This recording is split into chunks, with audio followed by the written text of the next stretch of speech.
Il était autrefois, dans une lointaine forêt, un bûcheron qui vivait, tant bien que mal, dans une modeste cabane en compagnie de son épouse. Le matin, il alla par les bois, scier, abattre, couper, tailler les arbres et débroussailler, ce qui lui permettait de vivre tranquillement avec Fanchon, sa compagne. Bien entendu, il ne vivait pas dans le luxe, mais après tout, se disait-il sagement, le peu que nous avons nous contente. Parfois, ils se prenaient l'un et l'autre à rêver d'une autre vie. Une vie d'opulence, de richesse, d'or, de bijoux, mais tout cela restait du domaine du rêve. Un jour que Blaise, le bûcheron, s'apprêtait à donner son premier coup de hache matinal, il entendit un bruit étrange qu'il ne reconnaissait pas. Il avait l'habitude des bruits de la forêt, les craquements de vieilles branches, le sautillement des oiseaux sur les feuilles sèches, l'appel du coucou ou de la mésange, le croissement des grenouilles. Bref, tout cela, il les avait entendus maintes et maintes fois. Mais ce bruit-là, c'était la première fois. Bien qu'il n'était pas d'un caractère inquiet, il n'était pas non plus parmi les hommes les plus téméraires. Il essayait de ne plus y prêter attention. Mais le bruit revint plus fort encore. La hache à la main, il fit quelques pas autour de l'arbre, mais il ne vit absolument rien. Il s'apprêtait, une nouvelle fois, à se remettre à l'ouvrage, mais le bruit se fut plus distinct. Et, la hache levée, il entendit clairement une voix caverneuse et puissante s'adresser à lui. « Ô bûcheron de la forêt, le moment est venu pour toi de réaliser 3 de tes vœux les plus chers. » Le bûcheron, ayant posé sa hache, tourna une nouvelle fois autour de l'arbre. Mais pas plus que l'instant d'avant, il ne découvrit la source de ses paroles. Et la voix recommença. « Ô bûcheron de la forêt, le moment est venu pour toi de réaliser 3 de tes vœux les plus chers. » Sans doute enhardi par la curiosité, Blaise s'adressa à l'arbre. « Est-ce toi l'arbre qui me parle? » Mais seul le vent lui répondit. Alors, essayant à nouveau de chasser ce souvenir de son esprit, Blaise reprit sa hache et s'apprêta à se remettre au travail.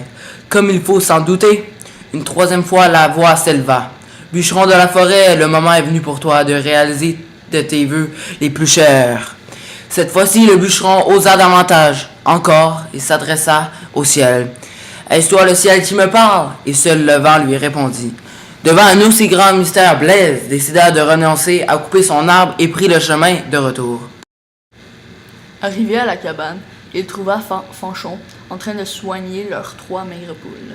« Fanchon, Fanchon, appela-t-il, viens donc que je te raconte l'aventure qui m'arrive. » Fanchon, un peu surprise de voir son Blaise déjà de retour de la forêt, jeta les derniers grains au poulet et arrive près de lui. Ils s'assirent sur le banc de pierre et là Blaise, en lui tenant la main, lui raconta. C'était une voix qui venait de nulle part. 3 souhaits, disait-elle. Eh bien, ce sera sans doute l'esprit de la forêt ou des campanules, qu'importe d'où elle vient, puisqu'elle nous veut du bien. Tu as sans doute raison, ma Fanchon. Qu'importe qui elle est, si 3 de nos souhaits peuvent se réaliser. Qu'allons-nous donc souhaiter, ma Fanchon? Des coffres remplis d'or? Fanchon, pensive, s'imaginait puisant dans de grands coffres pour aller s'offrir robes et bijoux. Mais l'air plus raisonnable, tout à coup, elle dit « À quoi nous servirait la richesse si nous venions à tomber malades? Peut-être faudrait-il souhaiter la santé? » Tu as raison, Fanchon. Peut-être le premier souhait doit être celui de la santé, comme c'est difficile de choisir. Ils restèrent là, pensifs, et le temps passait sans qu'ils s'en aperçoivent. Tant et si bien que l'appétit commença à s'éveiller dans l'estomac de Blaise. Et ça, sans beaucoup de sens. Il s'écria « Ah, tout cela m'a creusé, et je souhaiterais bien boire là tout de suite une bonne livre de bon boudin frais. » À peine eut-il fin de proférer ces paroles qu'une bonne livre de boudin frais apparut dans un grand plat, là, juste devant leurs yeux, ébahis.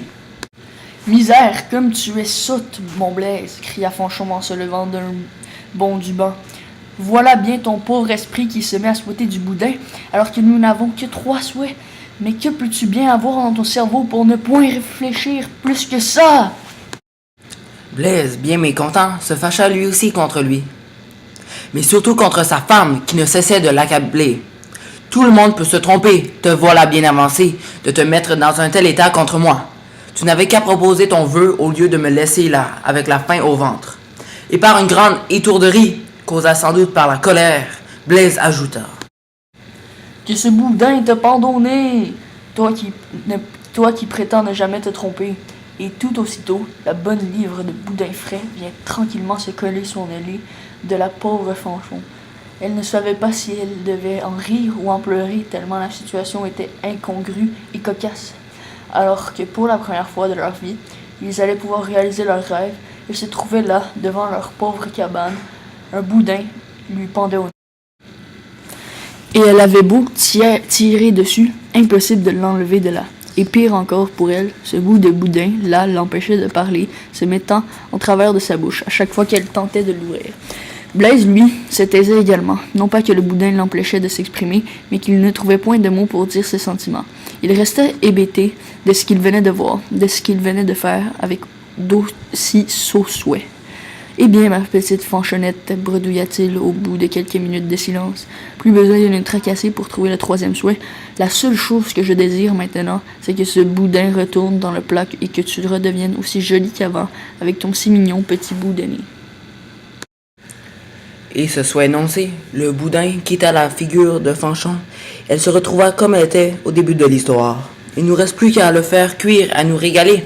Se mit à rire Blaise. Voilà bien notre bonheur, Fanchon.